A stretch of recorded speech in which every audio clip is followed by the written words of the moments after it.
ഓരോ ദിവസവും വാർത്താ മാധ്യമങ്ങളിലൂടെ സാമൂഹ്യ മാധ്യമങ്ങളിലൂടെ നാം കണ്ടുകൊണ്ടിരിക്കുന്നത് വളരെ അപകടകരമായ അവസ്ഥയിലേക്ക് യുവസമൂഹം ചെന്നുപോയിക്കൊണ്ടിരിക്കുകയാണ്. ഒരു ഭാഗത്ത് യുവാക്കൾ മദ്യത്തിന്റെയും മയക്കുമരുന്നിന്റെയും അടിമത്തം പേറിക്കൊണ്ട് ജീവിക്കുകയാണ്.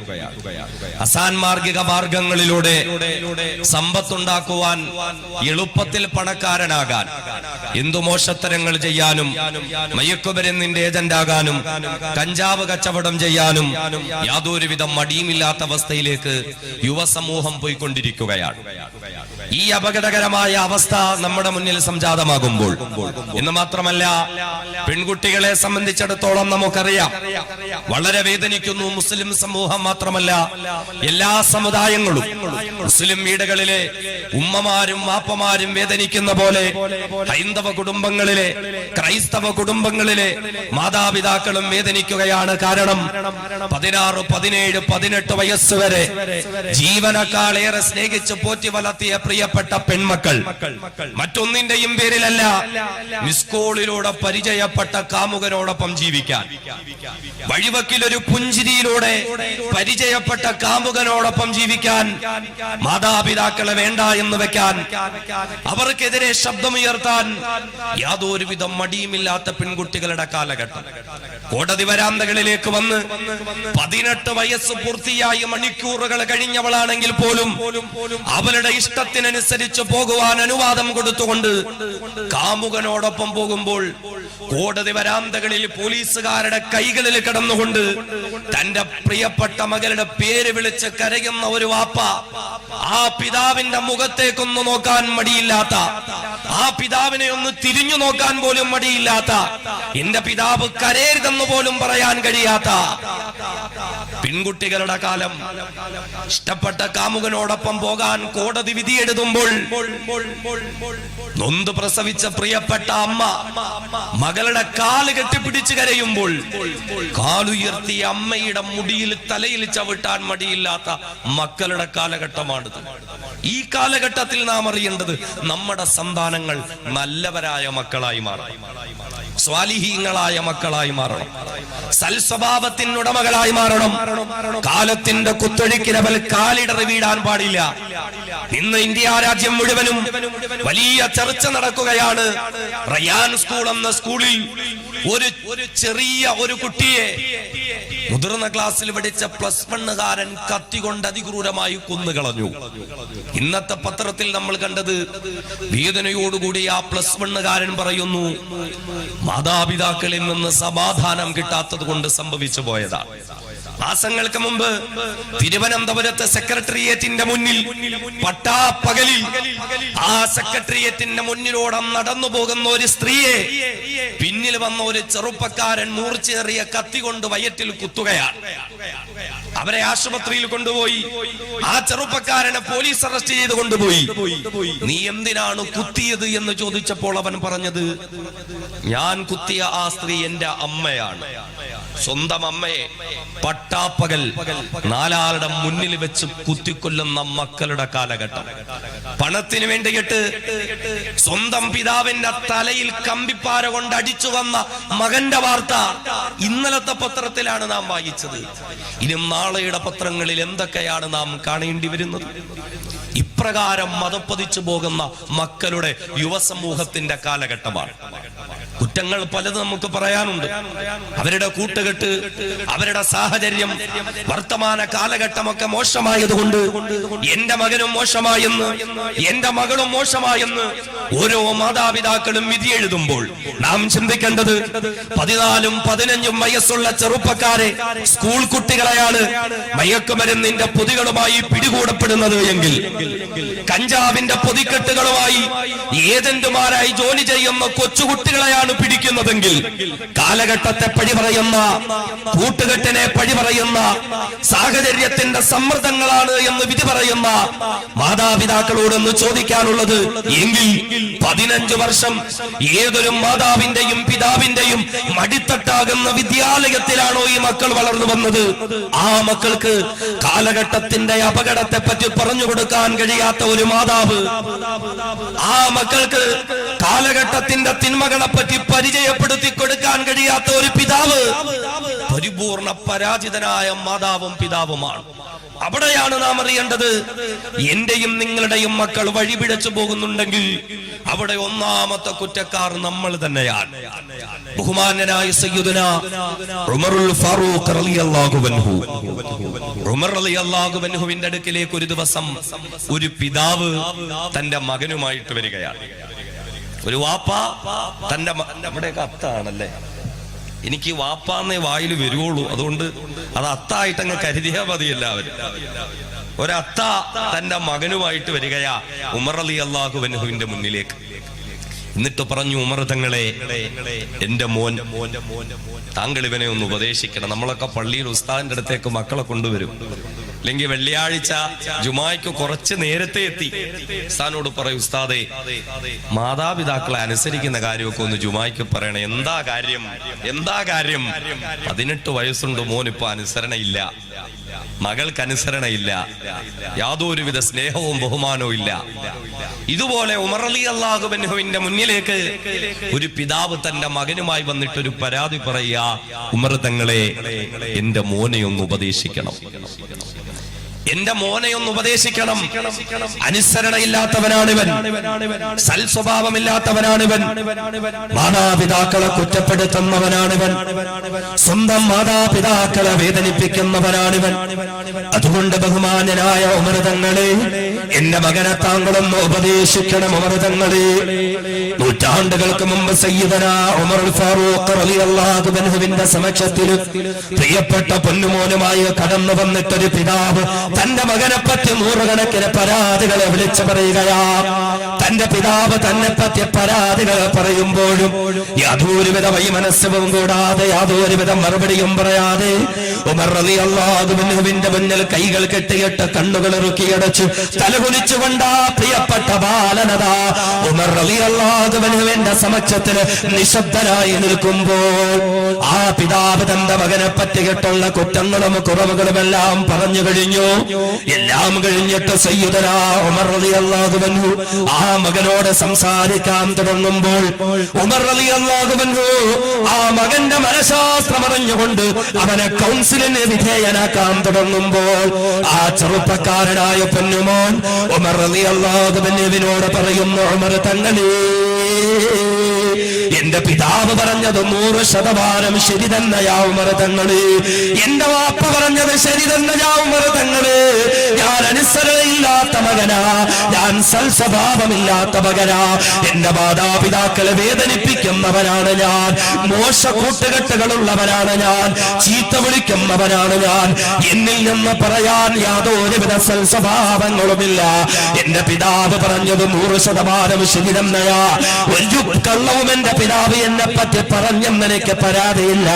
എന്നാലും ബഹുമാനനായ ഉമർ തങ്ങളെ, ഒരു മകനെന്ന നിലയിൽ എന്നെ പറ്റിയിട്ട് എന്റെ പ്രിയപ്പെട്ട പിതാവ് പരാതി പറഞ്ഞെങ്കില്, ഞാൻ ദുസ്വഭാവക്കാരനാണെന്ന് പരാതി പറഞ്ഞെങ്കില്, ഞാൻ മോശക്കാരനാണെന്ന് പരാതി പറഞ്ഞെങ്കില്, ബഹുമാനനായ ഉമർ തങ്ങളെ, ഞാനൊന്ന് ചോദിച്ചു കൊള്ളട്ടെ ഉമർ തങ്ങളെ, എന്നെ പറ്റി പരാതി പറഞ്ഞ എന്റെ പ്രിയപ്പെട്ട വാപ്പ, എന്നെ പറ്റിയിട്ട് ഞാൻ മോശക്കാരനാണെന്ന് പറഞ്ഞ പിതാവുണ്ടല്ലോ, ബഹുമാനനായ ഉമർ തങ്ങളെ, ഞാനൊന്ന് ചോദിച്ചു കൊള്ളട്ടെ, ഒരു പിതാവെന്ന നിലയില് മകനായ ഞാൻ സൽസ്വഭാവിയായി വളരാൻ, ഞാൻ മോശക്കാരനായി തീരാതിരിക്കാൻ, ഞാനൊരു സ്വാലിഹായി മാറുന്നതിന് വേണ്ടി എന്റെ പ്രിയപ്പെട്ട പിതാവ് എന്നോട് പൂർത്തീകരിക്കേണ്ട കടമകൾ എന്തൊക്കെയാ ഉമർ തങ്ങളെ?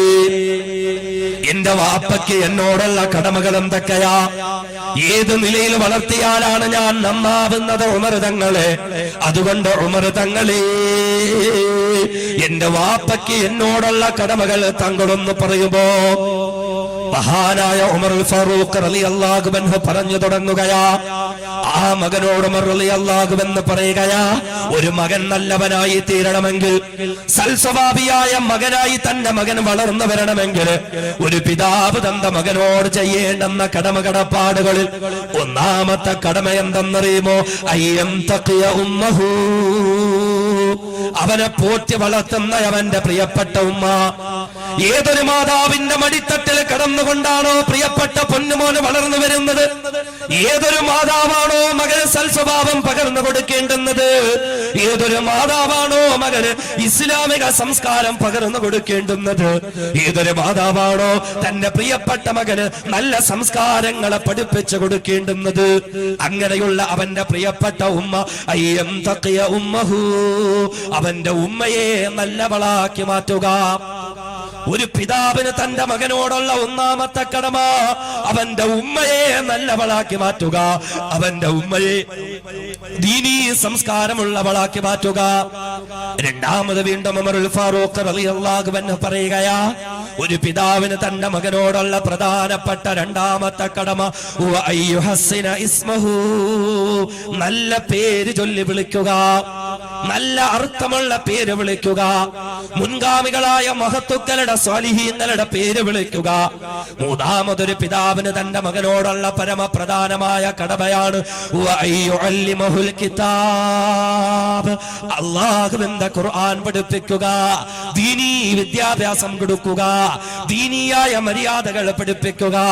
ഈ മൂന്ന് കടമകളും പറഞ്ഞു കഴിഞ്ഞ ഉടനെ ആ മകൻ ഉമറുൽ ഫാറൂഖ് പറയുന്നു, ഉമർ തങ്ങളെ, അല്ലയോ ബഹുമാനനായ ഉമർ തങ്ങളെ, എന്നെപ്പറ്റി പരാതി പറഞ്ഞ എന്റെ വാപ്പയുണ്ടല്ലോ, ഞാനൊരു ദുസ്വഭാവക്കാരനാണെന്ന് പരാതി പറഞ്ഞ, ഞാൻ മോശക്കാരനാണെന്ന് പരാതി പറഞ്ഞ, ഞാനൊരു ചീത്തക്കുട്ടിയാണെന്ന് പരാതി പറഞ്ഞ എന്റെ പ്രിയപ്പെട്ട വാപ്പയുണ്ടല്ലോ ഉമർ തങ്ങളെ, ഞാൻ സൽസ്വഭാവിയായി മാറാൻ എന്റെ വാപ്പ എന്നോട് ചെയ്യേണ്ടുന്ന മൂന്ന് കടമകൾ മാത്രമാ താങ്കൾ ഇവിടെ പറഞ്ഞതെങ്കിൽ, ഈ ബഹുമാനനായ ഉമർ തങ്ങളെ, ഈ മൂന്ന് കടമകളിലും എന്റെ വാപ്പ പരിപൂർണ പരാജിതനാ. ഈ മൂന്ന് കാര്യങ്ങളും എന്റെ പിതാവ് എന്നോട് പൂർത്തീകരിച്ചിട്ടില്ല. ഒന്നാമതായി എന്റെ പിതാവിന് എന്നോടുള്ള കടമ അയ്യം തഖിയ ഉമ്മഹു, എന്റെ ഉമ്മയെ നല്ലവളാക്കി മാറ്റുക എന്നുള്ളവളാണെങ്കിൽ, ഉമർ തങ്ങളെ, എന്റെ ഉമ്മ ഒരു നീഗ്രോ കുടുംബത്തിൽപ്പെട്ട സ്ത്രീയാ, അവരിൽ നിന്ന് നന്മകളൊന്നും ഞാൻ പഠിച്ചിട്ടില്ല, അവരിൽ നിന്ന് നല്ല സംസ്കാരം എനിക്ക് പകർന്നു നൽകപ്പെട്ടിട്ടില്ല, അവരിൽ നിന്ന് സൽസ്വഭാവത്തിന്റെ പൂർത്തീകരണം എനിക്ക് നൽകപ്പെട്ടിട്ടില്ല. അതുകൊണ്ട് എന്നോടുള്ള ഒന്നാമത്തെ കടമയിൽ തന്നെ എന്റെ പിതാവ് പരിപൂർണ പരാജിതനാ ഉമർ തങ്ങളെ. രണ്ടാമത് എന്റെ പിതാവിന് എന്നോടുള്ള കടമ അയ്യുഹസ്സിന ഇസ്മഹു, നല്ല പേര് ചൊല്ലി വിളിക്കലാണെങ്കിലോ അവിടെയും എന്റെ വാപ്പ പരാജയപ്പെട്ടു പോയി ഉമർ തങ്ങളെ. എന്റെ വാപ്പ എന്നെ വിളിക്കുന്ന പേര് കരിവണ്ട് എന്നർത്ഥം വരുന്ന പേരാണ്. കരിവണ്ട് എന്ന അറബി പദമായ എന്റെ വാപ്പ എന്നെ വിളിക്കുന്നത്. നല്ല പേരിടുന്ന കാര്യത്തിലും എന്റെ പിതാവ് പരാജയപ്പെട്ടു പോയി.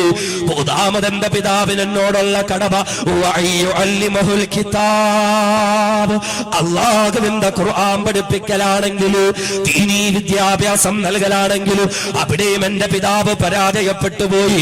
നാളുന്നവരെ എനിക്ക് ദീനിയായ വിദ്യാഭ്യാസം എന്റെ പിതാവ് നൽകിയിട്ടില്ലല്ലോ. ആ മകൻ ഉമർ റളിയല്ലാഹു അൻഹുവിനോട് തന്റെ പിതാവ് തന്നോടുള്ള കടമകൾ പൂർത്തീകരിച്ചിട്ടില്ല എന്ന് പറയുമ്പോൾ ഉമർ റളിയല്ലാഹു അൻഹു എന്റെ ശരീരം ചൂടുകൊണ്ട് വിറയ്ക്കുകയാണ്. അവിടുത്തെയുടെ ശരീരം അതാ കോപം കൊണ്ട് ചുമക്കുകയാ, അവിടുത്തെയുടെ കണ്ണുകൾ ചുമക്കുകയാ. ബഹുമാനനായ സയ്യിദുനാ ഉമറുൽ ഫാറൂഖ് റളിയല്ലാഹു അൻഹു ആ പിതാവിനെ നോക്കിയിട്ട് ഗർജിക്കാൻ തുടങ്ങിയ മനുഷ്യ, നിങ്ങൾ നിങ്ങളുടെ മകനെ പറ്റി എന്നോട് പരാതി പറഞ്ഞെങ്കിൽ അവൻ ദുസ്വഭാവിയാണെന്ന്, അവനൊരു ചീത്തക്കാരനാണെന്ന്, അവനൊരു മോശപ്പെട്ടവനാണെന്ന് നിങ്ങളുടെ മകനെ പറ്റി നിങ്ങൾ പരാതി പറഞ്ഞെങ്കിൽ ഇവിടെ കുറ്റക്കാരൻ നിങ്ങളുടെ മകനല്ല, ഇവിടെ കുറ്റക്കാരൻ കുറ്റക്കാരൻ നിങ്ങൾ തന്നെയാ.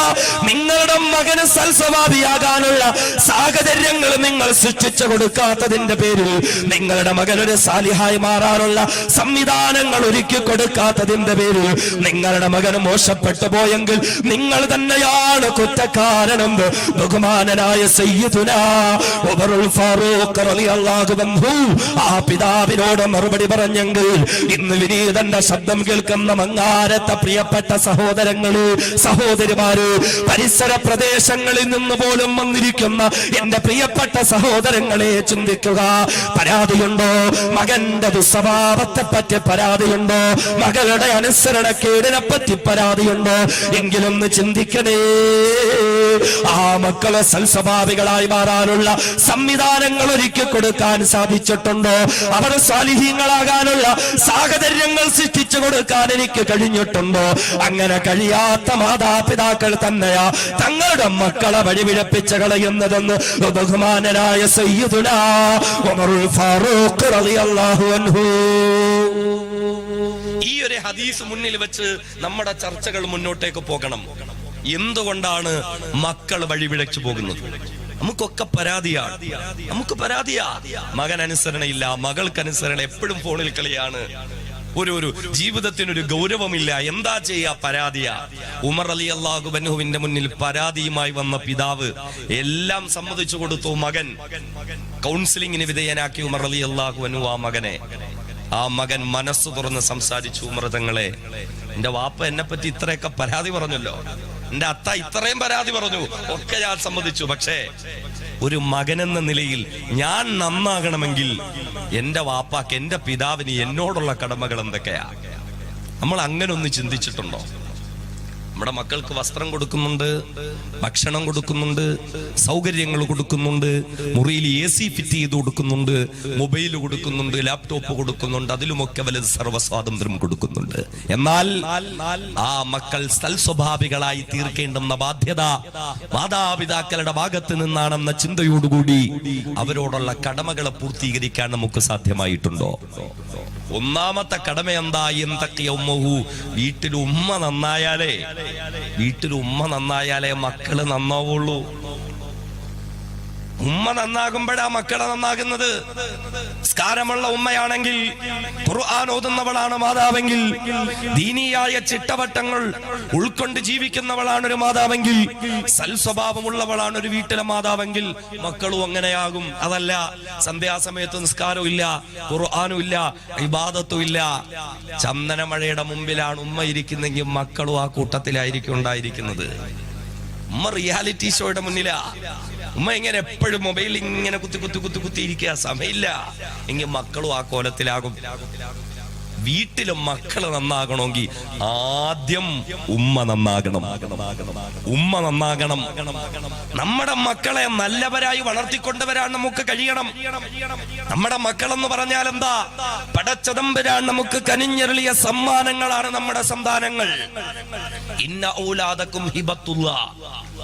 സന്താനങ്ങൾ എന്നാൽ അള്ളാഹുവിന്റെ സമ്മാനങ്ങളാണ്. ആ മഹത്വത്തോടുകൂടി കാണണം.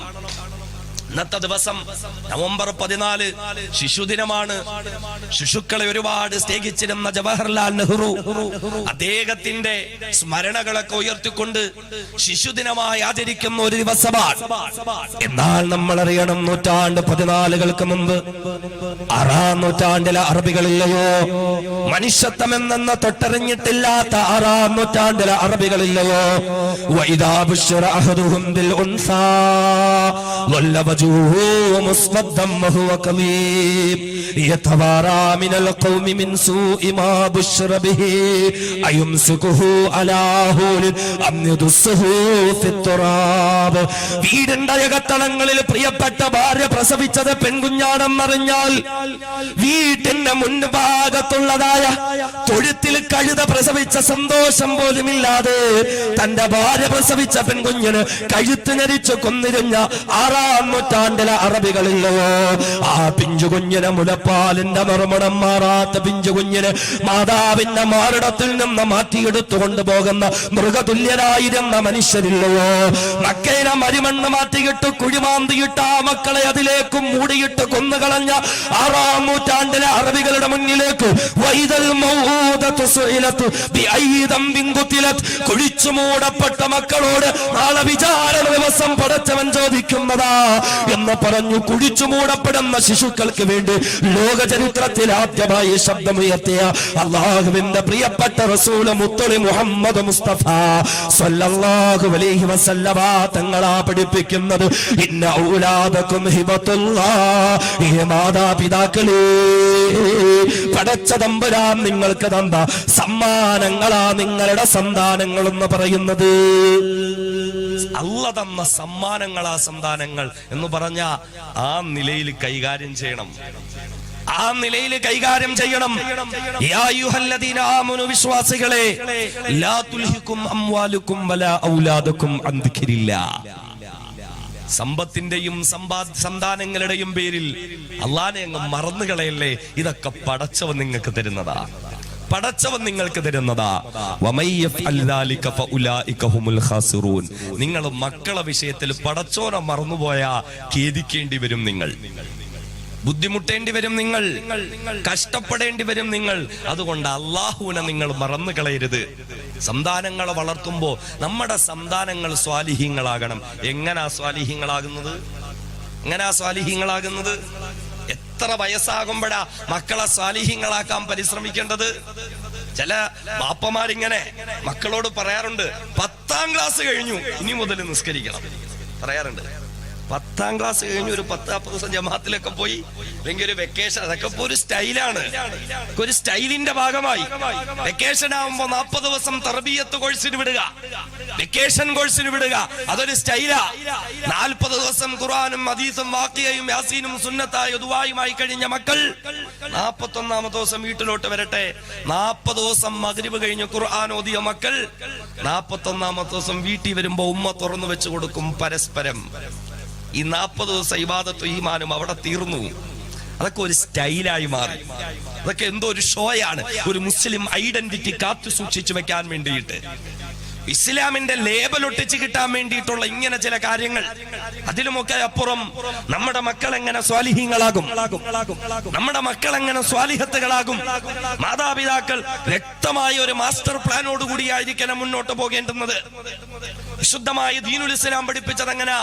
മക്കളെ നന്നാകണമെങ്കിൽ, മക്കൾ സൽസ്വഭാവികളാകണമെങ്കിൽ, സ്വാലിഹീങ്ങളും സ്വാലിഹത്തുകളുമാകണമെങ്കിൽ മാതാപിതാക്കൾ ശ്രദ്ധിക്കേണ്ടത് എവിടെ? 10ാം ക്ലാസ് കഴിഞ്ഞിട്ടല്ല, ഹൈസ്കൂളിലേക്ക് കടന്നിട്ടല്ല, സ്കൂൾ വെക്കേഷനുകളിൽ മാത്രം എന്തെങ്കിലും കാട്ടിക്കൂട്ടിയിട്ടല്ല. നേരെ മറിച്ച് മക്കൾ ഉണ്ടാകുന്നതിന് മുമ്പ് തന്നെ മക്കൾ സ്വാലിഹീങ്ങളാകാനുള്ള പരിശ്രമങ്ങൾ മാതാപിതാക്കൾ നടത്തണം. മക്കൾ ഉണ്ടാകുന്നതിന് മുമ്പ് തന്നെ ശുദ്ധമായ ഖുർആൻ പഠിപ്പിച്ചില്ലേ? അല്ലാഹുവിന്റെ മഹത്തുക്കളായ അംബിയാ മുർസലീങ്ങൾ ദുആ ചെയ്യുകയാ. അല്ലാഹുവിനോട് അല്ലാഹുവിന്റെ പ്രിയപ്പെട്ട പ്രവാചകന്മാരെ പ്രാർത്ഥന നടത്തുകയാ. റബ്ബി ഹബിലി മിനസ് സ്വാലിഹീൻ, അല്ലാഹുവേ സ്വാലിഹീങ്ങളായ മക്കളെ തരണേ അല്ലാഹ്. റബ്ബി ഹബിലി മിൻ ലദുൻക ദുർരിയതൻ ത്വയ്യിബാ ഇന്നക സമീഉദ് ദുആ. നിന്റെ പ്രിയപ്പെട്ട പൊന്നുമോള് കണ്ടവനോടൊപ്പം ഒളിച്ചോടുമ്പോഴല്ല ഉമ്മ നീ കണ്ണീരൊഴുക്കേണ്ടുന്നത്. നിന്റെ മകൻ കഞ്ചാവ് കേസിൽ പിടിക്കപ്പെടുമ്പോഴല്ല പ്രിയപ്പെട്ട പിതാവേ നീ നിന്റെ മകന് വേണ്ടി പ്രാർത്ഥന നടത്തേണ്ടുന്നത്. പിന്നെയോ വിശുദ്ധമായ ഖുർആൻ പഠിപ്പിക്കുകയാ. സന്താനങ്ങൾ ഉണ്ടാകുന്നതിന് വേണ്ടി അവർക്ക് വേണ്ടി മാതാപിതാക്കൾ പ്രാർത്ഥന നടത്തേണ്ടുന്നതുണ്ട്. റബ്ബി ഹബിലി മിൻ ലദുൻക ദുർരിയതൻ ത്വയ്യിബാ ഇന്നക സമീഉദ് ദുആ. പ്രാർത്ഥനകളെ കേൾക്കുന്ന തമ്പുരാനേ, ഞങ്ങൾക്ക് പരിശുദ്ധരായ സന്താനങ്ങളെ കനിഞ്ഞരുളണേ നാഥ. മക്കൾക്ക് വേണ്ടി മാതാപിതാക്കളെ നടത്തേണ്ടെന്ന പ്രാർത്ഥനയല്ലേ. എത്ര എത്ര മാതാപിതാക്കളാ മക്കൾക്ക് വേണ്ടി ഇങ്ങനെ ദുആ ചെയ്യുന്നത്? അവരുടെ വിദ്യാഭ്യാസ പുരോഗതിക്ക് വേണ്ടി ദുആ ചെയ്യാറില്ലേ? അവരുടെ സാമ്പത്തികമായ നേട്ടങ്ങൾക്ക് വേണ്ടി ദുആ ചെയ്യാറില്ലേ? ഗൾഫിലേക്ക് പോയ മകന് നല്ല ജോലി കിട്ടാൻ ദുആ ചെയ്യാറുണ്ട്. 18 വയസ്സുള്ള പൊന്നുമോൾക്ക് പണക്കാരനായ ഭർത്താവിനെ കിട്ടാൻ ദുആ ചെയ്യാറുണ്ട്. എല്ലാ കാര്യങ്ങൾക്കും ദുആ ചെയ്യാറുണ്ട്. രോഗിയായി കിടക്കുന്ന മകന് വേണ്ടി, മകൾക്ക് വേണ്ടി ദുആ ചെയ്യാറുണ്ട്. എല്ലാവിധ ദുനിയവിയായ ഐശ്വര്യങ്ങൾക്ക് വേണ്ടിയിട്ടും അവർക്ക് ദുആ ചെയ്യാറുണ്ട്. എന്നാൽ എന്റെ ശബ്ദം ശ്രവിക്കുന്ന മാതാക്കള്, പിതാക്കളൊന്ന് ചിന്തിച്ചു നോക്കണേ. നാളെന്നവരെ മക്കള് സ്വാലിഹീങ്ങളാകാൻ വേണ്ടി ഒന്ന് ദുആ ചെയ്തു. ഇത്ര കാലമായി ഒരു 2 റക്അത്ത് പടച്ച തമ്പുരാന്റെ മുന്നിൽ നിസ്കരിച്ചിട്ട് നിസ്കാരപ്പായിരുന്നു കൊണ്ട്, അല്ലെങ്കിൽ പള്ളിയിൽ ഉസ്താദിന്റെ പിന്നാലെ നിസ്കരിച്ചിട്ട് ആ നിസ്കാരം കഴിഞ്ഞിട്ട് 2 കൈകളും പടച്ചവന്റെ ദർബാറിലേക്ക് ഒന്ന് നീട്ടിയിട്ട്, അല്ലാഹുവേ എനിക്ക് നൽകുന്ന സന്താനങ്ങളെ സ്വാലിഹീങ്ങളാക്കണേ അല്ലാഹ്. സ്വാലിഹീങ്ങളായ സന്താനങ്ങളായി ഞങ്ങളുടെ സന്താനങ്ങൾ നീ സ്വീകരിക്കണേ നാഥ. എത്ര മാതാപിതാക്കൾക്ക് ആ ദുആ ചെയ്യാൻ കഴിഞ്ഞിട്ടുള്ളത്? അവിടെയാണ് വിശുദ്ധമായ ദീനുൽ ഇസ്ലാം പഠിപ്പിക്കുന്നത്. റബ്ബനാ ഹബ് ലനാ മിൻ അസ്വാജിനാ വദുർരിയാതിനാ ഖുറത അഅ്യുനി വജഅൽനാ ലിൽ മുത്തഖീന ഇമാമാ. അല്ലാഹുവേ ഞങ്ങളുടെ സന്താനങ്ങളെയും സഹധർമ്മിണിമാരെയും ഞങ്ങൾക്ക് കൺകുളിർമയേകുന്നവരാക്കണേ അല്ലാഹ്. ഞങ്ങളെ ഓരോരുത്തരെയും തഖ്വയുള്ളവരുടെ നേതാക്കന്മാരാക്കി മാറ്റണേ അല്ലാഹ്.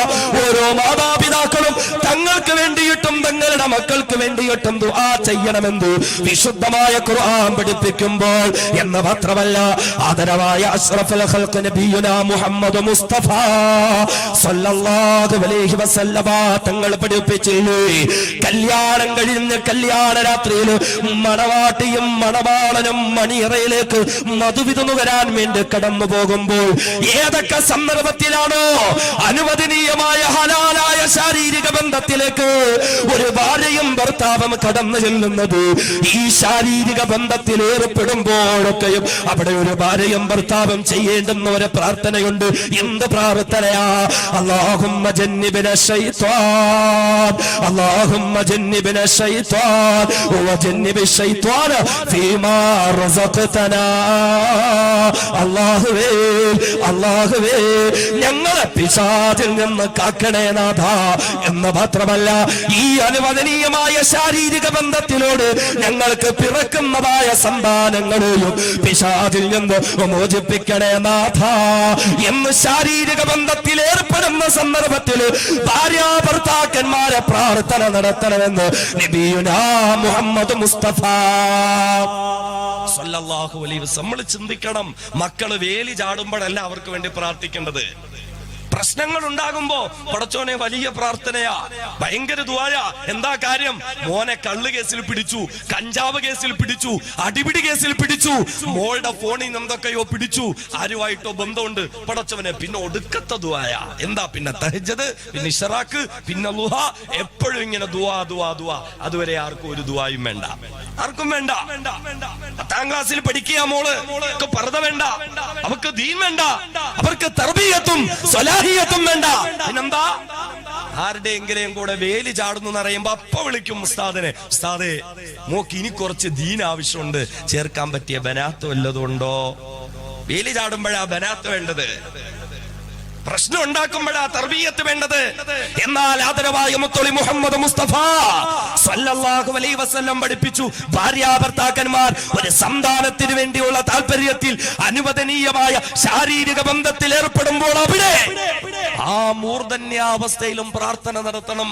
അല്ലാഹുമ്മ ജന്നിബിന ശൈത്താൻ, അല്ലാഹുവേ ഞങ്ങളെ രണ്ടുപേരെയും ശൈത്താനിൽ നിന്ന് കാക്കണേ അല്ലാ. വജന്നിബി ശൈത്താന ഫീമാ റസഖതനാ, ഈ ബന്ധത്തിലൂടെ നീ തരുന്ന സന്താനങ്ങളെയും പിശാചിൽ നിന്ന് കാക്കണേ അല്ലാ.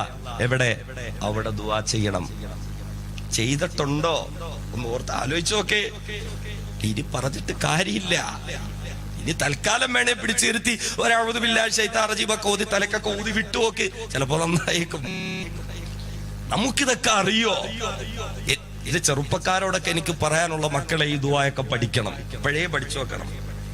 ചിലർക്ക് ഇങ്ങനെ കല്യാണം കഴിക്കുന്ന സമയത്ത് ഇങ്ങനെ ദുആ പഠിക്കണം. നിക്കാഹിന് വേണ്ടി ഇങ്ങനെ പള്ളിയിൽ വന്നിങ്ങനെ ഇരിക്കും, കോട്ടും സൂട്ടൊക്കെ ഇരിക്കുമ്പോ ഉസ്താദിന്റെ കാലിൽ ഇങ്ങനെ നീണ്ടു. മറ്റേ ഒരു എന്തോ ആ സമയത്തൊക്കെ എന്തോ ഒരു സംഭവം, ഒരു ദുആ ഉണ്ടല്ലോ, ഒന്ന് എഴുതിത്തരാം. എവിടെ? അവിടെ നിക്കാഹിന് വന്നിരിക്കുമ്പോ ഉസ്താദ് പാവം പോക്കറ്റിൽ നിന്ന് വല്ല നോട്ടീസും കീറി ദുആക്ക് എഴുതി അവിടെ കൊടുക്കും. സമയമാകുമ്പോ ലൈറ്റൊക്കെ ഇട്ട് ഇങ്ങനെ തുറന്നു വായിക്കാൻ പറ്റിയ സാധനമാ. ചിലര് മുറിക്കകത്ത് കയറി കഥകൊക്കെ അടച്ച് വെപ്രാളത്തിന് ഇങ്ങനെ പെണ്ണുമ്പിള്ള കാണാതെ വിളിക്കും. സാധേ ഇതെങ്ങനെയൊക്കെയാ പരിപാടികള്? എന്തോ ദുആക്ക് ഉണ്ടല്ലോ, എന്തോ സംഭവം, യാസീനൊക്കെ ഓതി ഊതണോ? ആകെ പ്രശ്നം. ഇത് പഠിക്കേണ്ട സമയത്ത് പഠിക്കണം, ചെയ്യേണ്ട പോലെ ചെയ്യണം. അല്ലാതെ കാത്തിരുന്ന് കിട്ടിയ കനിയല്ലേ എന്ന് പറഞ്ഞങ്ങോട്ട് ചാടി വീഴലല്ല. അതാണ് ഇസ്ലാം. ഇസ്ലാം എന്ന് പറഞ്ഞാൽ അതാണ്. ഒരു മനുഷ്യനെ സംബന്ധിച്ചിടത്തോളം, ഒരു വിശ്വാസിയെ സംബന്ധിച്ചിടത്തോളം പള്ളിയുടെ 4 ചുവരുകളുടെ ഉള്ളിൽ മാത്രമല്ല ഇസ്ലാം. മണവാട്ടിയുമായും മണിയറയിൽ കഴിയുന്ന മണവാളനും ആവശ്യമുണ്ട് ഇസ്ലാം. അവിടെയുണ്ട് ഇസ്ലാം, അവിടെയുമുണ്ട് ഇസ്ലാം. നമ്മിൽ എത്ര പേർക്ക് ഈ കാര്യത്തിലൊക്കെ ഒരു ശ്രദ്ധയുണ്ട്? നമ്മുടെ മക്കൾ ഭാവിയിൽ ആരായി തീരണമെന്ന് നമ്മൾ തീരുമാനിക്കണം. ആ നിലയിൽ നമ്മുടെ മക്കളെ വളർത്തണം. അവരിങ്ങനെ കാള പോലെ വളർന്നിട്ടല്ല അവർക്ക് തർബിയത്തും സലാഹിയത്തും കൊടുക്കേണ്ടുന്നത്. എന്താ ഹബീബായ റസൂൽ പഠിപ്പിച്ചത്? ഒരു പിഞ്ചു കുഞ്ഞ് പിറന്നു കഴിഞ്ഞാൽ ചോരയുടെ മണം മാറാത്ത, ചോരയുടെ നിറം മാറാത്ത കുഞ്ഞിനെ ഉത്തരവാദിത്തപ്പെട്ടവരുടെ കയ്യിലേക്ക് കൊടുത്താൽ ആ കുഞ്ഞിന്റെ വലത് കാതിൽ ബാങ്ക് കൊടുക്കണം, ഇടത് കാതിൽ ഇഖാമത്ത് കൊടുക്കണം. കുഞ്ഞിന് ഇതുവല്ലോ മനസ്സിലാവോ എന്നല്ല. അവിടെ നിസ്സാര വിഷയമാണോ അത്? പിറന്നു വീഴാൻ, ഭൂമിയിലേക്ക് കാലുകുത്താൻ വെമ്പൽ കൊണ്ട് നിൽക്കുന്ന പിഞ്ചു കുഞ്ഞ്. മോനെ ഒന്നൊന്ന് വിളിച്ചിട്ടില്ല പ്രിയപ്പെട്ട പിതാവ്, മോളെ ഒന്ന് വിളിച്ചിട്ടില്ല പ്രിയപ്പെട്ട പിതാവ്. അതിനുമൊക്കെ മുന്നിൽ വാത്സല്യത്തോടുകൂടി എന്ന് താരാട്ട് പാടുന്നതിന് മുൻപ് ആ പിഞ്ചു കുഞ്ഞിന്റെ വലത് കാതിൽ പറഞ്ഞു കൊടുക്കണം, മോനെ മോളെ, ഈ ഭൂമിയിലേക്ക് നീ പിറന്നു വീഴുകയാണ്, ഇവിടെ നീ വളരാൻ പോവുകയാണ് ഇൻഷാ അല്ലാഹ്. ഒരുപാട് തമ്പുരാക്കന്മാരുണ്ട് ഇവിടെ, ഒരുപാട് ചക്രവർത്തിമാരുണ്ട് ഇവിടെ, ഒരുപാട് സ്വേച്ഛാധിപതികളുണ്ട് ഇവിടെ. ഞാനാണ് വലിയവനം അഹന്തയോടുകൂടി നടിച്ചുകൊണ്ട് നടക്കുന്നവരുണ്ട് ഇവിടെ. അവരുടെയൊക്കെ മുന്നിൽ നീ ഉയർത്തിപ്പിടിക്കേണ്ട ഒരു ആദർശമുണ്ട്. അതെ, അല്ലാഹു അക്ബർ, അല്ലാഹു അക്ബർ. അല്ലാഹു ആണ് വലിയവൻ, അല്ലാഹു മാത്രമാണ് വലിയവൻ. പിഞ്ചു കുഞ്ഞിന്റെ കാതിൽ ഓതി കൊടുക്കണം മാതാവും പിതാവും. ചുമ്മാ ഒരു ചടങ്ങല്ല ഇതൊക്കെ. ഇതൊരു ചടങ്ങാണോ? ആൾ ദൈവങ്ങളുടെ കാലഘട്ടമാ. രാജ്യത്തിന്റെ നിയമങ്ങളെ പോലും വെല്ലുവിളിച്ചുകൊണ്ട് വിദേശ നിർമ്മിതമായ കോടാനുകോടി വില വരുന്നതായ ആഡംബര കാറുകളിൽ നമ്പർ പ്ലേറ്റ് പോലും ഇല്ലാതെ 10,000-കണക്കിന് ചാകാനും കൊല്ലാനും തയ്യാറായി നിൽക്കുന്നതായ അനുയായികളെയും അനുചരന്മാരെയും ഉപയോഗപ്പെടുത്തിയിട്ട് തേർവാഴ്ച നടത്തുന്ന ആൾ ദൈവങ്ങളുടെ കാലം കണ്ടതിന്റെയൊക്കെ മുന്നിൽ കമന്നു വീഴുന്നതായ ചൂഷണത്തിന്റെ കാലഘട്ടമാ. ഈ കാലഘട്ടത്തിൽ ഈ ഭൂമിയിൽ ഉയർത്തിപ്പിടിക്കേണ്ട ആദർശമുണ്ട്. എന്താദർശം? അശ്ഹദു അല്ലാ ഇലാഹ ഇല്ലല്ലാഹ് എന്ന ആദർശം മക്കൾക്ക് പറഞ്ഞു കൊടുക്കുക. കേവല ചടങ്ങല്ലല്ലോ, ചടങ്ങല്ലല്ലോ. നേതാക്കന്മാരും നായകന്മാരും എന്ന് പറയപ്പെടുന്നവർ പലരുമുണ്ട് ഇവിടെ. എന്നാൽ നീ നിന്റെ ജീവിതത്തിൽ ഉയർത്തിപ്പിടിക്കേണ്ട ആദർശം അശ്ഹദു അന്ന മുഹമ്മദർ റസൂലുള്ളാഹ്. ഇതാണ് നാം മനസ്സിലാക്കേണ്ടത്. ഇസ്ലാം എന്ന് പറഞ്ഞാൽ ചെറുപ്രായത്തിലെ മക്കൾക്ക് ദീൻ പഠിപ്പിച്ചു കൊടുക്കണം. ചെറുപ്രായത്തിലെ നമ്മുടെ തർബീയത്തിന്റെ സ്വലാഹിയത്തിന്റെ ചട്ടക്കൂട്ടിനുള്ളിൽ ഈ മക്കളെ കൊണ്ടുവരാനും ആ നിലയിലും വളർത്താനും കഴിയണം. അതുകൊണ്ട് പേര് വിളിക്കുന്നത് പോലും വളരെ മഹത്വമുള്ള കാര്യമാ. അയ്യുഹസ്സിന ഇസ്മഹു, നല്ല പേര് വിളിക്കണം, നല്ല പേര് വിളിക്കണം. വായി തോന്നുന്ന പേര് വിളിക്കലല്ല. പുതിയ പുതിയ മോഡേൺ പേരുകളാ. നേരത്തെയൊക്കെ ഉമ്മമാര് ഗർഭിണികളായിരിക്കുമ്പോ ഇങ്ങനെ 11,111 മുസ്ലിം പേരുകൾ ഈ പുസ്തകമൊക്കെ വാങ്ങി അതിലിങ്ങനെ പേരുകളൊക്കെ നോക്കി ഒരു 50 സെലക്ട് ചെയ്ത്, പിന്നെ 25, പിന്നെ 20, 10, 5, 3, 2, 1, അതിൽ നിന്നൊക്കെ ഇങ്ങനെ ഒരു പേരിങ്ങനെ സെലക്ട് ചെയ്യുക. എത്ര പേര് നോക്കി, നല്ല അർത്ഥമുള്ള പേരൊക്കെ നോക്കി. ഇന്നത്തെ ഉമ്മമാര്, ചെറുപ്പക്കാരികള് ഗർഭിണിയാകുമ്പോഴേ നെറ്റിന്ന് ഇങ്ങനെ ഡൗൺലോഡ് ചെയ്യാൻ തുടങ്ങും പേരുകള്. നെറ്റിന്ന് ഡൗൺലോഡ് ചെയ്യാ 11,11,111 പേരുകൾ എല്ലാം ഡൗൺലോഡ് ചെയ്യും. എല്ലാം മെനക്കെട്ടിരുന്ന് നോക്കി എടുക്കും. എന്തിനാ? ഇതിലൊന്നും ഇല്ലാത്തൊരു പേര് വേണം എന്റെ കുഞ്ഞിനിടാൻ, ലോകത്താരും കേട്ടിട്ടില്ലാത്ത പേര്. അപ്പൊ അങ്ങനെ എല്ലാവരുടെയും താല്പര്യം, ലോകത്താരും കേട്ടിട്ടില്ലാത്ത പേരിടണം കുഞ്ഞിന്. ഈ താല്പര്യത്തിൽ ഇങ്ങനെ അമ്മയുടെയും വാപ്പായുടെയും പേര് കട്ട് ചെയ്തിട്ട് പേസ്റ്റ് ചെയ്യുക. വായി തോന്നുന്ന പേരുകളൊക്കെ ഇങ്ങനെ വിളിക്കുക. വായി തോന്നുന്ന പേരുകളൊക്കെ. പാലക്കാട് നിന്ന് ഒരാൾ വിളിക്കുന്നു, ഉസ്താദേ മകൾക്ക് 18 വയസ്സായി, ഇപ്പോ എനിക്ക് പേരിന്റെ കാര്യത്തിൽ ഒരു സംശയം. ഞാൻ ചോദിച്ചു, എന്താ പേര്? മാഹിയ ഫാത്തിമ എന്നാണ് പേര്. കേട്ടപ്പോ നല്ല രസമുണ്ട്. ഞാൻ ചോദിച്ചത് എവിടുന്ന് കിട്ടി? അത് ഇന്റർനെറ്റിൽ നിന്ന് കിട്ടിയതാ. അതിലെന്താ അർത്ഥം? അത് ഖുർആനിലുള്ള പേരാണ് മാഹിയ. ഞാനിങ്ങനെ ആലോചിച്ചു, ഖുർആനിൽ ഇങ്ങനെയൊക്കെ ഒരു പേരുണ്ടോ? ഉണ്ട് ഉസ്താദേ. അപ്പൊ തെളിവാണ്, വമാ അദ്റാക മാഹിയ, വമാ അദ്റാക മാഹിയ. ആ പേരെടുത്ത് മുകൾ കിട്ടു. എന്താ? അള്ളാഹു നരകത്തെ പറ്റി ഇങ്ങനെ പറഞ്ഞിട്ട് ചോദിക്കുക, വമാ അദ്റാക മാഹിയ. ഓ, ആ നരകം അതെന്താ സാധനം എന്നറിയോ നബിയേ? ആ മാഹിയ എന്താ ഒരു സാധനം? നോക്കിട്ട പേരിന്റെ അർത്ഥമാ മാഹിയ ഫാത്തിമ. ഫാത്തിമ എന്താ ഒരു സാധനം? വായി തോന്നുന്ന പേരുകളൊക്കെ ഇടുക. പാപ്പാന്റെ ഉമ്മാന്റെയും പേര് കട്ട് ചെയ്തിട്ട് ഇങ്ങനെ വലിയ വെറൈറ്റി പേരുകൾ. പാപ്പാക്കു നല്ല പേര് ഫാറൂഖ്, ഉമ്മാക്ക് നല്ല പേര് ഹാജറ. രണ്ടുപേർക്കും ഒരു മകള് ജനിച്ചു, എന്ത് പേരിടണം? രണ്ടുപേരും തീരുമാനിച്ചു. ഫാറൂഖിന്റെ ഫായും എടുത്തു, ഹാജറയുടെ ജിറായും എടുത്തു. നല്ല പേര് ഫാജിറ ഫാത്തിമ. അപ്പൊ എന്ത് ചേർന്നാലും ഫാത്തിമ കേൾക്കുക. അനിത ഫാത്തിമ, സുനിത ഫാത്തിമ, ഒക്കെ ഫാത്തിമ ചേർക്കല. ഇസ്ലാമിയത്തായി, ഇസ്ലാമിയത്തായി. നമുക്ക് ഉമ്മായും വാപ്പായും പേരിട്ടു, അത്തായും ഉമ്മായും പേരിട്ടു ഫാജിറ ഫാത്തിമ. എന്ത് സുന്ദരമായ പേരാ അല്ലേ? എല്ലാവരുടെ മുമ്പിൽ ഇങ്ങനെ മേനി നടിക്കുകയല്ലേ? സബോർഡിനേറ്റേഴ്സിന്റെ മുമ്പില്, നാട്ടുകാരുടെ മുന്നില്, എല്ലാവരുടെ മുമ്പിലും വെറൈറ്റി പേരാ. ഇതുവരെ കേട്ടിട്ടുണ്ടോ? ഇതുവരെ കേട്ടിട്ടുണ്ടോ? 4 വയസ്സാകുമ്പോ പള്ളിയിൽ ഉസ്താദിന്റെ തലക്കിരുത്താൻ വേണ്ടി കൊണ്ടുപോകും, മദ്രസ ചേർക്കാൻ. ഉസ്താദ് രജിസ്റ്റർ ഒക്കെ എടുത്ത് വെച്ചിട്ട് ചോദിക്കും, മോളെ പേരെന്താ? ഫാജിറ ഫാത്തിമ. തൊലഞ്ഞു. ഉസ്താദ് രജിസ്റ്റർ ഒക്കെ പൂട്ടിവെക്കും. ഫാറൂഖ് സാഹിബേ, ഇത് എവിടുന്ന് കിട്ടി ഈ പേര്? ഇപ്പോഴും ഇങ്ങനെ അഭിമാനമാ ഉസ്താദേ. പലരും ചോദിച്ചതാണ് കേട്ടോ ഇത്. സ്കൂളിൽ ചേർക്കാൻ കൊണ്ടപ്പോ അവിടെ പോലും ചോദിച്ചാ ആർക്കും പറഞ്ഞു കൊടുത്തില്ല. ഉസ്താദായത് കൊണ്ട് പറയാം, എന്റെ പേര് ഫാറൂഖ്, ഭാര്യയുടെ പേര് ഹാജിറ. എന്റെ ഫായും ഭാര്യയുടെ ജിറായും കൂടെ ചേർത്ത് ഫാജിറ എന്നിട്ടു. ഉസ്താദ് തലയ്ക്ക് കൈവെക്കും, തമ്പുരാനെ നിങ്ങൾക്ക് അത്ര ആഗ്രഹമായിരുന്നെങ്കിൽ നിങ്ങളുടെ ജിറായും ഭാര്യയുടെ ജിറായും നിങ്ങളുടെ ഫായും കൂടെ ചേർത്തിട്ട് ജിറാഫ് നിട്ടിടായിരുന്നു. എന്നാലും കുഴപ്പമില്ല, എങ്കിലും കുഴപ്പമില്ല. കാരണം എന്താ? ഫാജിറ ഫാത്തിമ, വൃത്തികെട്ട ഫാത്തിമ. വൃത്തികെട്ട ഫാത്തിമ. പേരിടുമ്പോ പോലും നമുക്ക് ശ്രദ്ധയില്ല. വെറൈറ്റി പേരുകളുടെ പിന്നാലെ. അത് പറഞ്ഞാൽ ഒരുപാട് നീണ്ടുപോകും. എന്ന് പറഞ്ഞാൽ പേരിട്ടൊരു കുഞ്ഞിനെ ജീവിതകാലം അത്രയും വിളിച്ചു വളർന്ന പേരുകൾ പോലും അവരുടെ ജീവിതത്തിൽ പ്രതിഫലിക്കപ്പെടുമെന്നല്ലേ? അതുകൊണ്ട് റസൂലുള്ള പറഞ്ഞു, ചില പേരുകൾ നിങ്ങൾ വിളിക്കരുത്, ആ പേര് അവരുടെ ജീവിതത്തിൽ പ്രതിഫലിക്കപ്പെടും. വലിയ വിഷയമാണിത്, വലിയ വിഷയമാണിത്. നാം ഒന്ന് ചിന്തിച്ചേ, ഇസ്ലാം എന്താ പഠിപ്പിച്ചത്? ഒരു കുഞ്ഞു പിറന്നാൽ, ഒരു കുഞ്ഞു പിറന്നു, റസൂലുള്ളാഹി പറഞ്ഞു, കുല്ലു ഗുലാമിൻ റഹീനുൻ ഔ റഹീനത്തുൻ ബി അഖീഖ വതുദ്ബഹു അൻഹു യൗമുസ് സാബിഅ വതുഹ്ലഖ റഅസുഹു. കുഞ്ഞു പിറന്നാൽ 7ാമത്തെ ദിവസം അഖീഖ കൊടുക്കണം. കാരണം ആൺകുഞ്ഞായാലും പെൺകുഞ്ഞായാലും പടച്ചവന്റെ മുമ്പിൽ പണയം വെക്കപ്പെട്ടിരിക്കുക. ആൺകുട്ടിയാണെങ്കിൽ 2 ആടിനെ കൊടുക്കണം, പെൺകുട്ടിയാണെങ്കിൽ 1 ആടിനെ കൊടുക്കണം. മാത്രമല്ല വതുഹ്ലഖ റഅസുഹു, തലമുടി വടിച്ച് അതിന്റെ തൂക്കത്തിനനുസരിച്ച് സ്വർണമോ വെള്ളിയോ ദാനം ചെയ്യണം. എത്ര പേർക്കുണ്ടത്? പള്ളിയിൽ ഉസ്താദിന്റെ അടുക്കലേക്ക് 1 രൂപയുടെ മിൽക്കി ബാർ മിഠായും കൊണ്ടുവരും. ഉസ്താദെ ഭാര്യ പ്രസവിച്ചു, അൽഹംദുലില്ലാ, നല്ല കാര്യം. എന്തു കുഞ്ഞാ മോനെ? ആൺകുഞ്ഞാണ്. എത്ര ദിവസമായി? 3 ദിവസമായി. അപ്പൊ ഉസ്താദ് സ്നേഹം കൊണ്ട് പറയും, മോനെ 7 ദിവസം പൂർത്തിയാവുമ്പോ അഖീഖ കൊടുക്കണം. ആൺകുഞ്ഞാണെങ്കിൽ 2 ആടിനെ കൊടുക്കണം. അല്ലാഹുവേ, ഉസ്താദേ വല്ലാത്ത ക്രിട്ടിക്കൽ സ്റ്റേജിലായിരുന്നു. ബ്ലീഡിംഗ് ഒക്കെ വന്നിട്ട് ഇങ്ങനെ വലിച്ചു പറിച്ച് ആശുപത്രി കൊണ്ടുപോയതാ. ഡോക്ടർ പറഞ്ഞു 5 നിമിഷവും കൂടെ കഴിഞ്ഞെങ്കിൽ കുഞ്ഞിങ്ങനെ കുടലെല്ലാം കൂടെ ചുറ്റി ഇങ്ങനെ കിടന്ന് വയറ്റിനകത്ത് കിടന്ന് തൂങ്ങി മരിച്ചേനെ. അള്ള കൊല്ലാനിട്ടിരുന്ന കുഞ്ഞാണ്. പിന്നെ ഡോക്ടർ കൃത്യസമയത്തുള്ളതുകൊണ്ട് വയറ്റൊക്കെ വെട്ടി പൊളിച്ചതൊക്കെ കട്ടിപ്പോയത് കുഞ്ഞിനെ എടുത്ത് കൈ തന്നു. പൈസ ഒരുപാട് ചെലവായി. അഖീഖ കൊടുക്കാം ഇൻഷാ അല്ലാഹ്, ഇൻഷാ അല്ലാഹ്. ആ ഇൻഷാ അല്ലാഹ് അവിടെ തീർന്നു. അഖീഖ കൊടുക്കൂല, അഖീഖ കൊടുക്കൂല. 7ാമത്തെ ദിവസം അഖീഖ കൊടുക്കാൻ പറഞ്ഞ സാമ്പത്തിക പരാധീനതകളാ. പക്ഷേ പറയാതിരിക്കാൻ പറ്റില്ല. നാണമില്ലാത്ത മുസ്ലിം ചെറുപ്പക്കാരൻ ഭാര്യ ഗർഭിണിയായി 7ാമത്തെ മാസം വയറ്റ് നേർച്ച നടത്താൻ അവന് യാതൊരുവിധ സാമ്പത്തിക പ്രതിബന്ധങ്ങളുമില്ല. ഭാര്യ പ്രസവിച്ചു കഴിഞ്ഞു.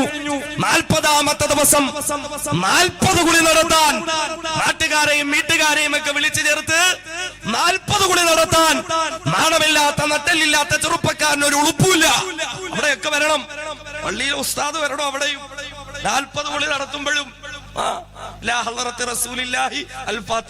പെണ്ണും പിള്ളയുടെ 40 കുളിക്കും റസൂലുള്ളാഹിക്ക് ഇരിക്കട്ടെ ഒരു ഫാത്തിഹ. ഇസ്ലാമായില്ലേ? ബർക്കത്തായില്ലേ? ആര് പഠിപ്പിച്ചു ഇത്?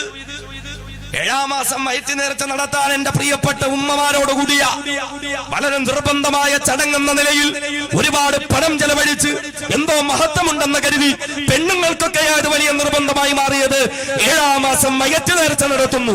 ഇപ്പൊ പണക്കാരൊക്കെ കുറെ മാറി. കണ്ടില്ലേ, കാസർഗോഡ് ഭാഗങ്ങളിലെ പണച്ചാക്കുകൾ 7-ാം മാസത്തെ വയറ്റ് നേർച്ച ആഡംബരാഘോഷമാക്കി മാറ്റി. അവിടെയും പറക്കുന്ന ക്യാമറ കൊണ്ടുവന്നു.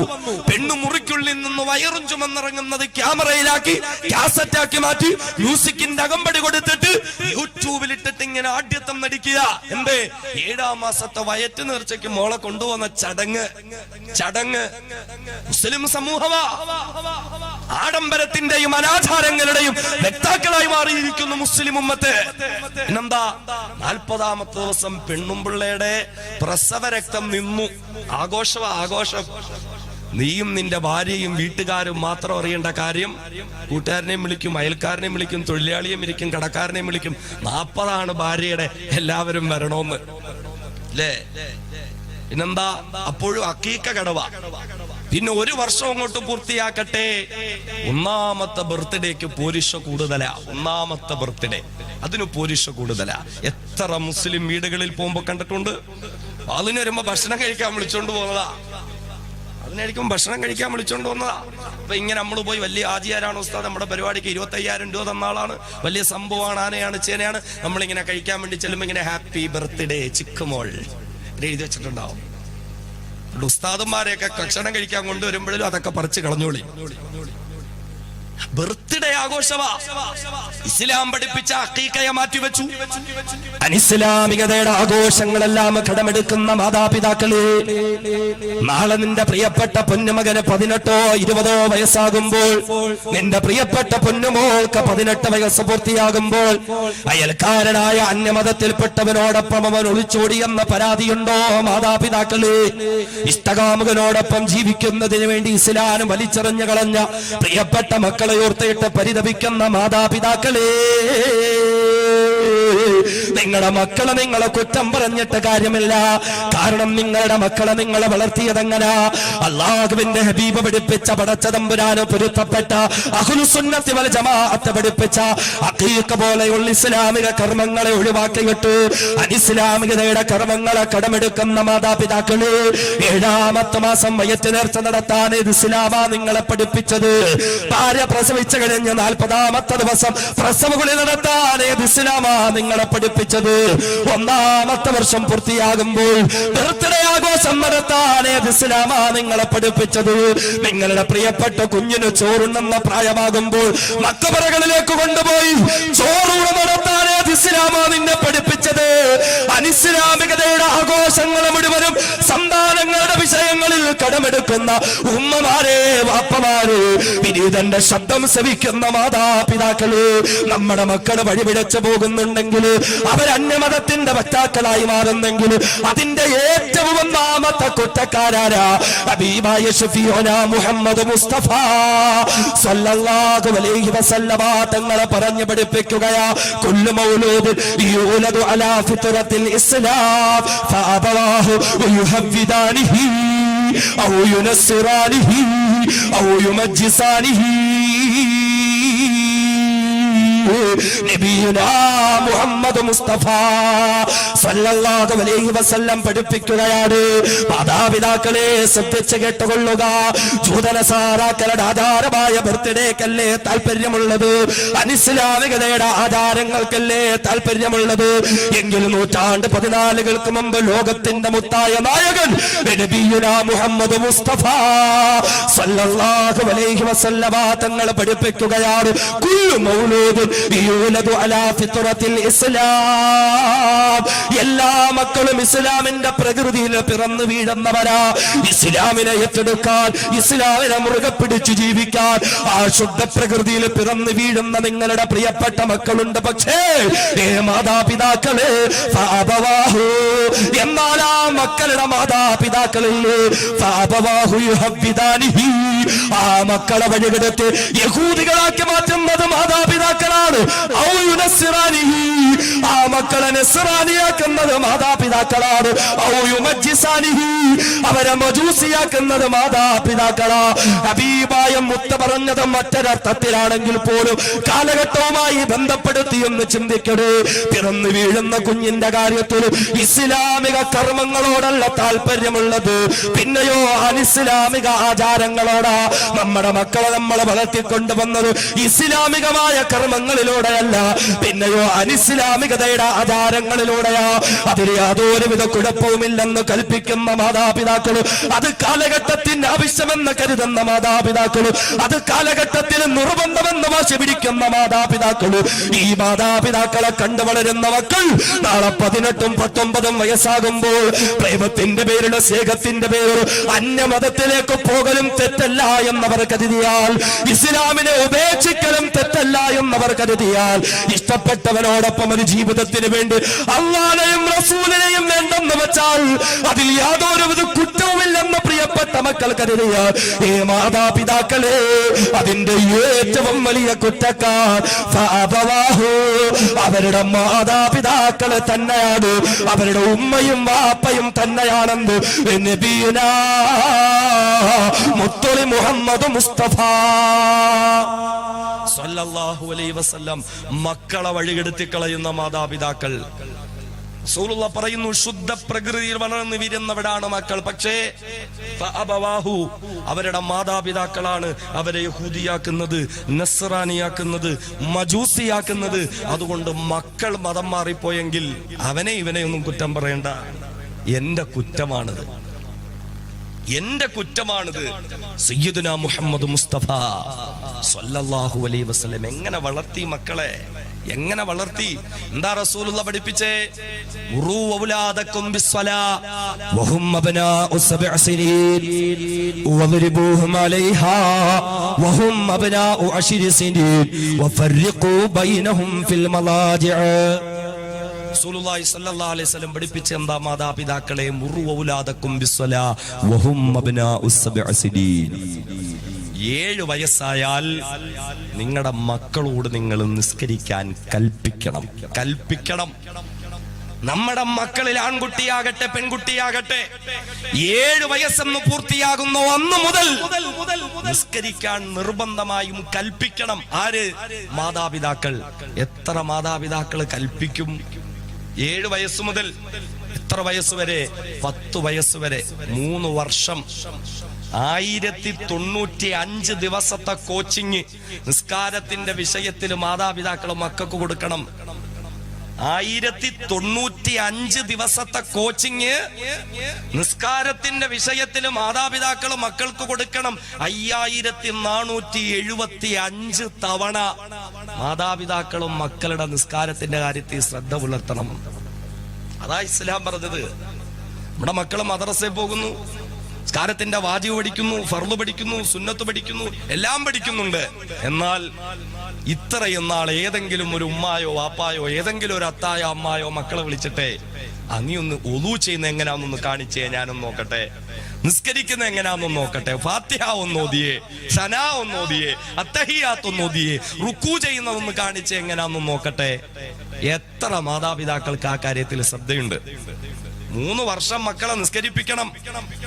ഫജ്റിന് പള്ളിയിലേക്ക് പോകുന്ന അത്ത വീട്ടിൽ കിടന്നുറങ്ങുന്ന 7 വയസ്സുള്ള മോനെ വിളിച്ചുണർത്തണം, പള്ളിയിൽ കൊണ്ടുപോകണം, നിസ്കരിപ്പിക്കണം. വളൂ ചെയ്യുമ്പോ കൂടെ നിർത്തി വളൂ ചെയ്യിപ്പിക്കണം. നിസ്കരിക്കുന്നതിൽ തെറ്റുണ്ടെങ്കിൽ അത് ഉൾപ്പെടെ പറഞ്ഞു കൊടുക്കണം. ഏത് വാപ്പ ഏതത്തായിക്ക് ശ്രദ്ധയുണ്ട്? അത്ത ഇങ്ങനെ രാവിലെ ഫജ്റിന് പള്ളിയിലേക്ക് പോകുമ്പോ 15 വയസ്സുള്ള മോനെ ഇങ്ങനെ അകത്ത് കിടന്നുറങ്ങുണ്ടാവും. അത്ത പോയി മോനെ ഇങ്ങനെ വിളിച്ചുണർത്തും, മോനെ അത്ത പള്ളിയിൽ പോവാ, നീ ആ കഥോ കുറ്റിയിട്ടിട്ട് വന്ന് ബാക്കിയും കൂടെ ഉറങ്ങിക്കോ. വിളിച്ചുണർത്തുന്നതിന് അതിനു വേണ്ടിയിട്ടാ വിളിച്ചുണർത്തുന്നത് തന്നെ. 7ാമത്തെ വയസ്സ് മുതൽ മക്കളെ നിസ്കാരത്തിന്റെ കാര്യത്തിൽ ട്രെയിനിങ് കൊടുക്കണം. നിസ്കാരത്തിന്റെ കാര്യത്തിൽ മാതാപിതാക്കൾക്ക് ശ്രദ്ധയുണ്ടാകണം. 3 വർഷം അവരെ നിസ്കാരം പഠിപ്പിക്കണം. 1095 ദിവസം 5475 തവണ മാതാപിതാക്കൾ മക്കളെ നിസ്കാരം പഠിപ്പിച്ചു. 3 വർഷം പൂർത്തിയായി, 10 വയസ്സ് പൂർത്തിയായി. തൊട്ടടുത്ത ദിവസം പ്രേരണയില്ലാതെ അവൻ നിസ്കാരം ശ്രദ്ധിക്കുന്നില്ല എങ്കിൽ, നിസ്കാരത്തിന്റെ കാര്യത്തിൽ മുടക്കം വരുത്തുന്നെങ്കിൽ 3 വർഷം ട്രെയിനിങ് കൊടുത്ത മാതാപിതാക്കളാണെങ്കിൽ അവനെ അടിക്കാം. ആര് ട്രെയിനിങ് കൊടുത്തു? നമ്മുടെ മക്കൾക്ക് നിസ്കാരമില്ലെങ്കിൽ ആർക്കാ അടി കിട്ടേണ്ടത്? മക്കൾക്കാണോ അതോ മാതാപിതാക്കൾക്കാണോ? നമ്മൾ പഠിപ്പിച്ചിട്ടുണ്ടോ? നമ്മൾ ശ്രദ്ധിച്ചിട്ടുണ്ടോ? ആ കാര്യത്തിൽ ഒരു ഗൗരവം പുലർത്തിയിട്ടുണ്ടോ? മുൻഗാമികളൊക്കെ മുൻഗാമികളായത് എങ്ങനെയാ? ചെറുപ്രായത്തിൽ തന്നെ മക്കളെ ആ നിലയിൽ വളർത്താൻ അവര് ശ്രദ്ധിച്ചിരുന്നു. മഹാനായ സുൽത്താനുൽ ഔലിയ ശൈഖ് മുഹീദ്ദീൻ അബ്ദുൽ ഖാദിർ ജീലാനി ഖദ്ദസല്ലാഹു സിർറഹുൽ അസീസ് വലിയ മഹാന. എങ്ങനെയാ മഹാനായത്? ശൈഖ് ജീലാനി തങ്ങളുടെ ഉമ്മ ചെറുപ്രായത്തിൽ തന്റെ കുഞ്ഞിന് പാല് കൊടുക്കാൻ ഒരുങ്ങുമ്പോൾ വുളൂ ചെയ്ത് വലത് മാറിടത്തിൽ നിന്ന് പാല് കൊടുത്ത് കുഞ്ഞു പാല് കുടിക്കുമ്പോൾ സൂറത്തുൽ ഫാത്തിഹയും ആയത്തുൽ കുർസിയും ഉൾപ്പെടെ ആ കുഞ്ഞിന്റെ ശരീരത്തിലേക്ക് ഊതുമായിരുന്നത്രേ. പാല് കൊടുക്കുമ്പോൾ വുളൂ ചെയ്യുക, വലത് മാറിടത്തിൽ നിന്ന് കൊടുക്കുക, ഖുർആനും ആയത്തും ഒക്കെ ഊതുക. ഏത് ഉമ്മമാർക്കാ ഇതൊക്കെ സാധിക്കുന്നത്? സീരിയല് കണ്ടോണ്ടിരിക്കുമ്പോഴാ കുഞ്ഞ് കരയുന്നത്. ഓടിച്ചെന്ന് തൊട്ടീന്ന് വാരി എടുത്തോണ്ട് വന്ന് ഇങ്ങനെ കൊണ്ട് പാല് കൊടുക്കും. വെച്ചു കൊടുത്തേക്കുന്ന വായിലാണോ മൂക്കിലാണോ നോക്കാൻ പോലും സമയമില്ല. പിന്നെ ഫാത്തിഹ ഓതണം, ഒന്നും എടുക്കണം. എവിടെ നടക്കാൻ ഇതൊക്കെ എവിടെ നടക്കാൻ? ചെറുപ്രായത്തിൽ തൊട്ടടുത്തുള്ള മദ്രസയിൽ പഠിക്കാൻ പോകും അബ്ദുൽ ഖാദർ എന്ന കുഞ്ഞുമോൻ. എന്നിട്ട് മദ്രസ കഴിഞ്ഞ് വീട്ടിലേക്ക് വന്നിട്ട് ഉമ്മയോട് പറയും, ഉമ്മ വിശക്കുന്നു, കഴിക്കാൻ ഭക്ഷണം വേണം. ഉമ്മ പറയും, മോനെ ഇവിടെ കഴിക്കാൻ ഭക്ഷണമൊന്നുമില്ല, നീ പോയി വുളൂ ചെയ്ത് മുസല്ല വിരിച്ച് 2 റക്അത്ത് സുന്നത്ത് നിസ്കരിച്ചിട്ട് അള്ളാഹുവിനോട് പറയുമ്മ, അള്ളാഹുവേ എനിക്കും എന്റെ ഉമ്മാക്കും കഴിക്കാൻ ഭക്ഷണമില്ല, നീ എന്തെങ്കിലും ഭക്ഷണം തരണം തമ്പുരാനെ. അള്ളാഹുവിനോട് നീ ദുആ ചെയ്യ്. 2 റക്അത്ത് നിസ്കരിച്ചിട്ട് ഉമ്മ ശീലിപ്പിക്കുക. ആ കുഞ്ഞ് നിസ്കരിക്കും, അള്ളാഹുവിനോട് ദുആ ചെയ്യും. അത് കഴിഞ്ഞു വരും. ഉമ്മ പറയും, മോനെ അലമാര തുറന്നു നോക്ക, അള്ളാഹ് അവിടെ ഭക്ഷണം വെച്ചിട്ടുണ്ടാവും. ആ കുഞ്ഞു പോയി അലമാര തുറക്കുമ്പോൾ നല്ല ആവി പറക്കുന്ന ഭക്ഷണം ഉണ്ടാവും. ഉമ്മയും മോനും ഇരുന്ന് കഴിക്കും. ഉമ്മ ചോദിക്കും മോനോട്, മോനെ ആര് തന്ന ഭക്ഷണം? അള്ളാഹു തന്ന ഭക്ഷണം. അള്ളാഹു തന്ന ഭക്ഷണം. വെറുതെ എന്ന് പറഞ്ഞാൽ ആ കുഞ്ഞ് നിസ്കരിക്കുന്ന സമയത്ത് ഉമ്മ തന്ന പാചകം ചെയ്ത ഭക്ഷണം കൊണ്ടുവന്ന് അലമാരയെ വെക്കുന്നതാ. എന്തിനാ? തന്റെ മകൻ അള്ളാഹുമായിട്ടൊരു ബന്ധം ഉണ്ടാകണം. ഒരു ദിവസം ഉമ്മ ഒരു ദൂരയാത്ര പോയി. ദൂരയാത്രയ്ക്ക് പോകേണ്ടി വന്നു. ഉമ്മയ്ക്ക് കൃത്യസമയത്ത് വരാൻ കഴിഞ്ഞില്ല. ഉമ്മയുടെ മനസ്സ് വിഷമിച്ചു. തന്റെ പൊന്നുമോൻ അബ്ദുൽ ഖാദർ വരും. എന്നും വന്ന് ചെയ്യുന്നത് പോലെ അലമാര തുറക്കുമ്പോ ഭക്ഷണമില്ല. അവൻ വുളൂ ചെയ്ത് മുസല്ല വിരിച്ച് സുന്നത്ത് നിസ്കരിച്ച് ദുആ ചെയ്തിട്ട് വീണ്ടും വന്ന് അലമാര തുറക്കും. അപ്പോഴും അവിടെ ഭക്ഷണം ഉണ്ടാവൂല. എന്റെ മോന്റെ ഈമാൻ തകർന്നു പോകുമല്ലോ പടച്ചവനെ. തന്റെ മകന്റെ ഈമാനെ ഓർത്ത് വേവലാതിപ്പെട്ട ഒരു ഉമ്മ ഓടിക്കതച്ചുകൊണ്ട് വീട്ടിലേക്ക് വന്നു. പൊന്നുമോൻ മുറ്റത്ത് നിന്ന് കളിക്കുന്നു. മോനെ ഭക്ഷണം കഴിച്ചോ? കഴിച്ചു ഉമ്മ. എവിടുന്ന് കഴിച്ചു? അതെന്ത് ചോദ്യമാണ് ഉമ്മ? ഞാൻ വന്നു, പതിവ് പോലെ ഞാൻ വുളൂ ചെയ്തു, ഞാൻ മുസല്ല വിരിച്ച് 2 റക്അത്ത് നിസ്കരിച്ചു. അള്ളാഹുവിനോട് പറഞ്ഞു, പടച്ചവനെ എനിക്ക് എന്റെ ഭക്ഷണം വേണം. ഉമ്മ തന്നെ ഇന്ന് സ്ഥലത്തില്ല. എനിക്ക് ഭക്ഷണം കിട്ടാൻ എന്റെ ഉമ്മയുടെ ആവശ്യമില്ല, നീ ഇന്നും തരുന്നത്. ഇന്നും നീ എനിക്ക് ഭക്ഷണം തരണം. ഞാൻ പോയി അലമാര തുറന്നു. ഉമ്മ ഇന്നത്തെ ഭക്ഷണത്തിന് വല്ലാത്ത രുചിയായിരുന്നു ഉമ്മ.